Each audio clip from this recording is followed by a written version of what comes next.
لا سيما على سيد الرسل وخاتم الأنبياء وعلى آله وصحبه ومن بهديه مهتدى. أما بعد فأعوذ بالله من الشيطان الرجيم. بسم الله الرحمن الرحيم. واتل ما أوحي إليك من كتاب ربك لا مبدل لكلماته ولن تجد من دونه ملتحدا. صدق الله العظيم.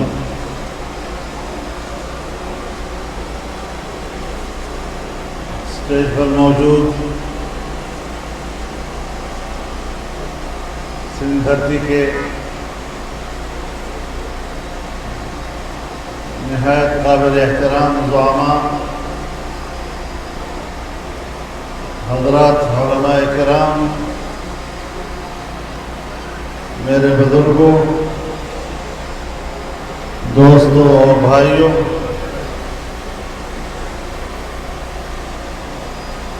آپ نے آج یہاں کلکوٹ میں اس عظیم الشان جلسے کا انعقاد کر کے دنیا کو بتا دیا ہے کہ انشاءاللہ یہاں کامیابی جمعیت علماء اسلام کے امیدواروں کی ہوگی، جمعیت علماء اسلام کے اتحادیوں کی ہوگی، اور یہ اسلام کی فتح ہوگی انشاءاللہ العزیز۔ میرے محترم دوستوں، میں آج یہاں آپ کو اس طرف متوجہ کرنے کے لیے آیا ہوں کہ آپ پاکستان بننے کے بعد 75 سالوں پہ نظر ڈالیے، جس لا الہ الا اللہ کے کلمے کے نام پر ہم نے یہ ملک حاصل کیا تھا، کیا ہم نے اس کلمے کا حق ادا کیا ہے؟ کیا اس کلمے کا اس قوم پر کوئی حق نہیں ہے؟ ہمارے اکابر پارلیمان میں تھوڑے صحیح، لیکن انہوں نے اس وطن عزیز کو آئین کی روح سے ایک اسلامی ریاست بنانے میں کردار ادا کیا۔ ہمارا آئین کہتا ہے کہ حاکمیت اعلیٰ اللہ رب العالمین کی ہوگی۔ ہمارا آئین کہتا ہے کہ اسلام پاکستان کا مملکتی مذہب ہوگا۔ ہمارا آئین کہتا ہے کہ قانون سازی قرآن و سنت کے تابع ہوگی۔ ہمارا آئین کہتا ہے کہ قرآن و سنت کے خلاف کوئی قانون سازی نہیں ہوگی، لیکن سن 1973 سے لے کر آج تک ہمارے پارلیمنٹ، ہماری اسمبلیاں جس طرح کے لوگوں سے بھر دی جاتی ہے، ان کو قرآن و سنت سے کوئی دلچسپی نہیں ہوا کرتی۔ کیا ہم نے اب اس طور طریقوں کو بدلنا ہے یا نہیں بدلنا؟ اور تجربے کرنے ہیں۔ چھوٹی چھوٹی باتوں پہ الفاظ کے گورکھ دندوں میں وہ آپ کے ووٹ کے حقدار بنے، اور ایک عظیم الشان نظریے کی بنیاد پر، قرآن و سنت کے نظریے کی بنیاد پر جمعیت علماء اسلام کو آپ کی نمائندگی کا حق نہیں ہونا چاہیے؟ میں واضح کر دینا چاہتا ہوں کہ جمعیت علماء کا منشور قرآن و سنت سے اخذ کیا گیا ہے۔ ہم نے فرقہ واریت سے بالا تر ایک قوم، ایک وطن کی بات کی ہے، اور آج بھی ہم اسی کو محب وطن سمجھتے ہیں جو پاکستان میں لا الہ الا اللہ کے کلمے کو بلند کرنے کی کا عزم رکھتے ہیں۔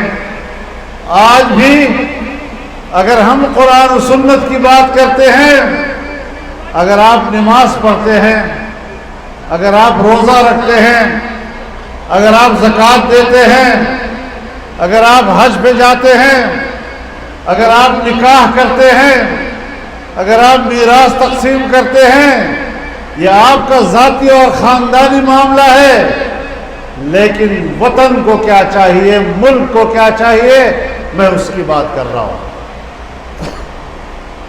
اس وطن کو دو چیزیں چاہیے، ایک انسانی حقوق کا تحفظ اور دوسرا خوشحال معیشت۔ ذرا سوچو 75 سال پر پوری نظر ڈالو اس کے اوپر، کیا ہم اللہ رب العزت کے اس فرمان کا مصداق نہیں بن رہے؟ فرمایا ضرب اللہ مثلا قریۃ كانت آمنة مطمئنة يأتيها رزقها رغدا من كل مكان فكفرت بأنعم الله فأذاقها الله لباس الجوع والخوف بما كانوا يصنعون۔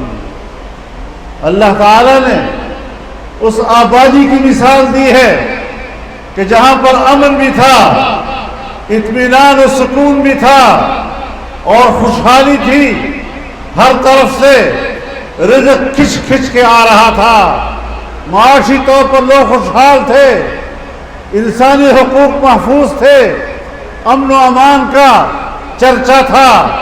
لیکن جب لوگوں نے اللہ کے ان نعمتوں کی بے قدری کی اور کفران نعمت کیا تو دو سزائیں ان کو دی اور ان سزاؤں کا مزہ چکھایا، ایک بدامنی اور ایک بھوک۔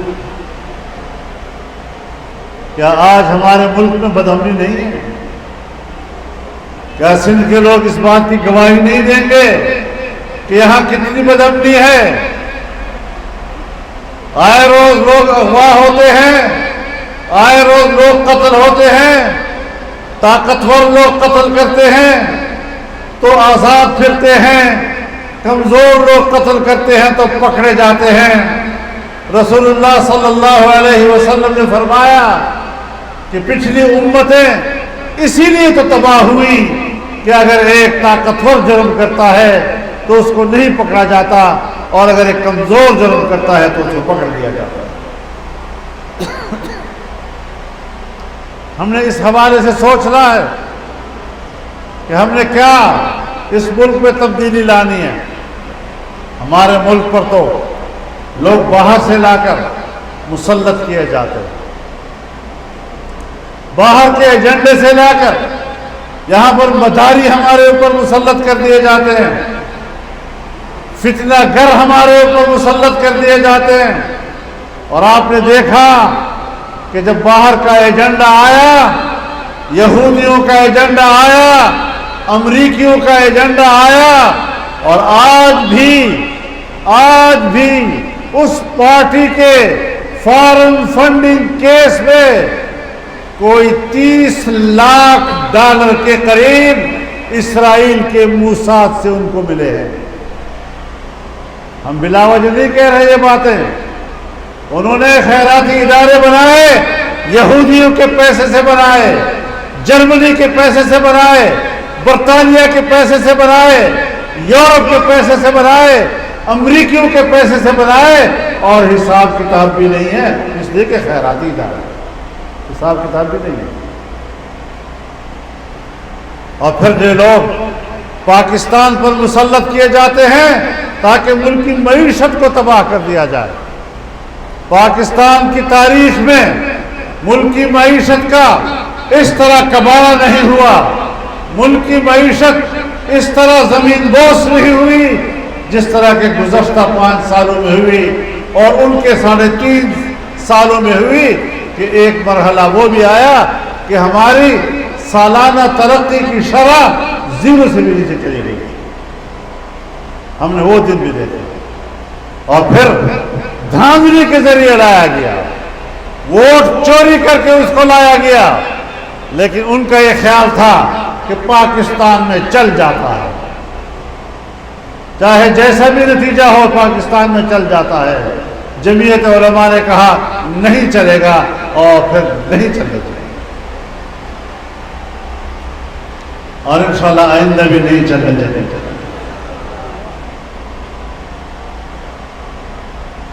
آج کہاں ہے وہ قوت جس نے پاکستانی معیشت کو تباہ کیا؟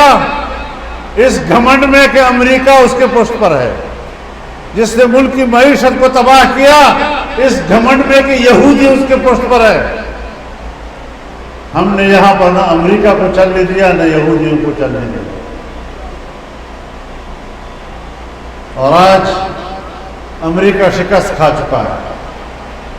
دور کی بات نہیں کہہ رہا ہوں، یہاں ہمارے پڑوس افغانستان میں شکست کھا چکا ہے، یہاں سے بھاگ کر گیا ہے۔ اور میں آپ کو یہ بھی بتا دوں کہ آج امریکہ کی دفاعی قوت چین اور روس سے کمزور ہو چکی ہے۔ میں آپ کو یہ بھی بتا دوں کہ آج امریکہ کی فوج میں نئی بھرتیاں نہ ہونے کے برابر ہو گئی ہیں۔ وہاں کا نوجوان اب فوج میں بھرتی ہونے کے لیے تیار نہیں۔ میں آپ کو یہ بھی بتا دوں کہ امریکہ کی 52 ریاستیں آج آپس میں لڑ رہی ہیں اور ایک دوسرے سے الگ ہونے کی دھمکیاں دے رہی ہیں۔ یہ ہے آج ان کی طاقت کا انجام، اور یہ ہے ہماری وہ فتح جو اس طاقت کے مقابلے میں حق کی آواز بلند کرتی رہی۔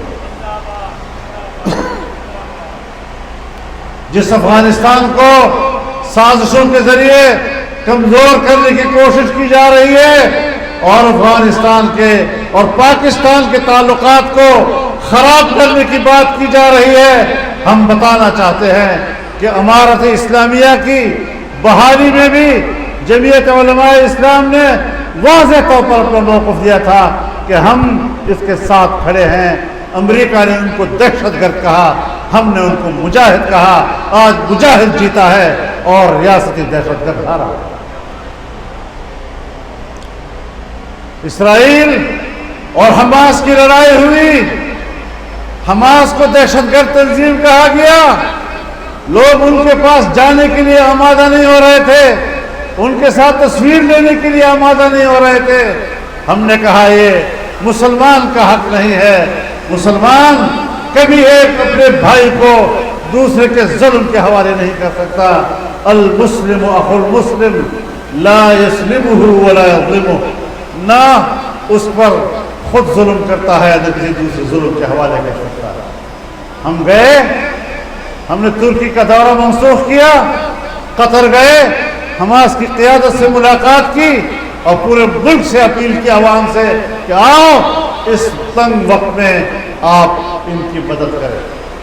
میرے دوستو، امریکہ اور مغربی دنیا انسانی حقوق کی بات کرتی ہے، شرم آنی چاہیے ان کو انسانی حقوق کی بات کرتے ہوئے، جبکہ آج غزہ کی آبادی پر، خان یونس کی آبادی پر بمباریاں ہو رہی ہیں اور 115 دنوں کے بعد 25,000 بے گناہ عام شہری شہید ہو چکے ہیں، جس میں 70% چھوٹے بچے اور خواتین شامل ہیں۔ یہ بہت بڑا جنگی جرم، یہ فلسطینیوں کی نسل کشی کس قانون نے ان کو اجازت دی ہے؟ اور امریکہ اس کو سپورٹ کر رہا ہے، یورپ اس کو سپورٹ کر رہا ہے۔ خدا کے لیے پاکستان کی آواز میں طاقت ڈالو۔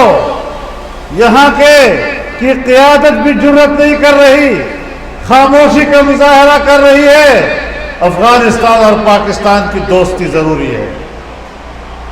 دونوں ایک دوسرے کا سہارا بنیں گے، ایک دوسرے کی قوت بنیں گے، اور جب اس مقصد کے لیے ساری دنیا لڑانے کی سازش کر رہی تھی تو جمعیت علماء اسلام نے ان کو آپس میں ملانے کی جنگ لڑی، اور انشاءاللہ ہم اس میں کامیاب ہوں۔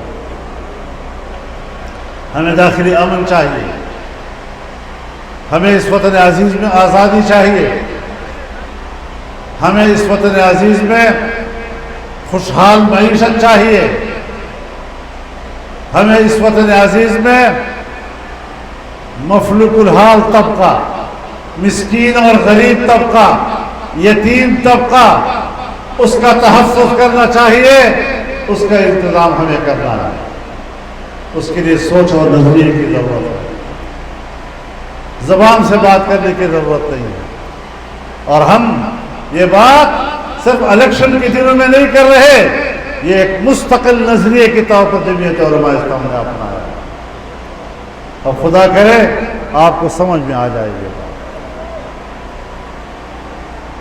آپ نے جانا ہے، آپ نے گاؤں گاؤں پہنچنا ہے، آپ نے گھر گھر کا دروازہ کھٹکھٹانا ہے، اور یہ پیغام ان کو پہنچانا ہے کہ اب خدا کے لیے پاکستان پر رحم کرو، اب خدا کے لیے لا الہ الا اللہ کا قرض ادا کرو، اب خدا کے لیے اس ملک کی معیشت پہ رحم کھاؤ، خدا کے لیے اس ملک کے عام شہری کے جان مال اور عزت و آبرو کی حفاظت کے لیے کوئی کردار ادا کرے، اور تم نے کچھ بھی نہیں کرنا، ایک پرچی کا صحیح استعمال کرنا۔ پرچی میں بڑی طاقت ہے۔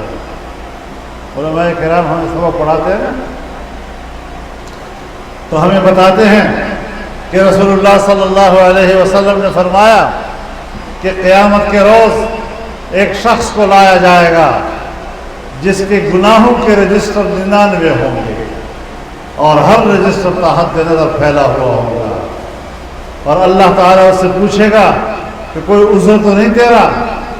اگر کوئی عذر ہے تو بیان کر دو۔ اس نے کہا نہیں، سب سچ ہے۔ اللہ نے فرمایا تیرے ساتھ زیادتی نہیں ہوگی۔ اللہ کے علم میں تھا، کہتے اس کے کھاتے میں ایک چھوٹی سی پرچی ہے، وہ پرچی ذرا نکالو۔ پرچی لائی گئی، اس میں صرف اتنا لکھا ہوا تھا، اشہد ان لا الہ الا اللہ واشہد ان محمدا عبدہ ورسولہ۔ کہا اس کو بھی ترازو میں ڈالو مقابلے میں۔ وہ گناہگار ہنس رہا تھا کہ ایک پرچی کا 99 رجسٹر سے کیا مقابلہ۔ اللہ نے فرمایا تیرے ساتھ زیادتی نہیں ہوگی۔ ایک پرچی مقابلے میں ڈالی گئی، اور وہ ایک پرچی بھاری ہو گئی 99 رجسٹروں کے اوپر۔ آپ یہ ایک پرچی استعمال کریں گے، انشاءاللہ اس سے پاکستان کے اندر انقلاب آئے گا۔ یہ تمام پارٹیوں پہ غالب ہوگا، تمام نظریوں پہ غالب ہوگا، تمام منصوبوں پہ غالب ہوگا، اور پاکستان کے قیام کا مقصد پورا کرے گا۔ یہ ایک پیغام ہے جو آپ نے گھر گھر لوگوں تک پہنچانا ہے۔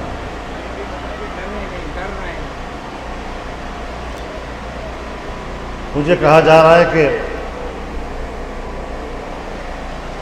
لوگوں کو ڈرایا جا رہا ہے۔ ہاں، ایک وقت تھا جمعیت کمزور تھی، جب وڈیرا آپ پہ ظلم کرتا تھا تو جمعیت آپ کو تحفظ نہیں دے سکتی تھی، تو آپ بھی ڈر کے مارے پھر اس کو ووٹ دیا کرتے تھے۔ اب الحمدللہ جمعیت ایک طاقتور قوت ہے۔ کوئی مائی کا لال کسی غریب کی طرف ٹیڑھی آنکھ سے دیکھے گا تو ہم اس کی آنکھ ٹیڑھ دیں گے۔ کسی طاقتور کا ہاتھ اگر غریب کی گریبان تک جائے گا ہم وہ ہاتھ توڑ دیں گے۔ اب مقابلہ ہے، میدان میں ہے، جمعیت علماء کو طاقتور بناؤ تاکہ تم غریبوں کا بھی تحفظ ہو، اس ملک کا بھی بھلا ہو، یہاں امن بھی آئے، یہاں کی معیشت بھی بہتر ہو، اور لا الہ الا اللہ کا قرض بھی ہم چکا سکیں۔ اللہ تعالی ہمارا حامی و ناصر ہو۔ وآخر دعوانا ان الحمدللہ رب العالمین۔